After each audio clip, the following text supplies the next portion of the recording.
Equally, there's a grave concern with the opposition, within the opposition benches, about the great shortage of rental books going into September 2022. Indeed, communication with principals suggests that between 20 and 60% of our students will not be able to get all the books due to them on the rental system. Additional interviews with parents indicate that last year, some children got none of their rental books because of the shortage of rental books within the system. This comes at a time when many Jamaicans are finding it difficult to get the books on the current list distributed for purchase. Worse yet, to ask for them to provide subsidy to the government by purchasing books, promised to them on the rental scheme.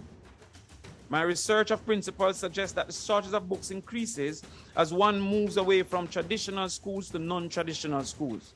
And this, indeed, is a further problem. While the government and its apologists will be quick to argue that the lack of care or the low return rates has contributed to this circumstance, it does not negate the fact that simply by usage, there will occur these effects, damage to these books. Additionally, necessary replacement quotas in all rental businesses has been set and is the norm within this type of affair.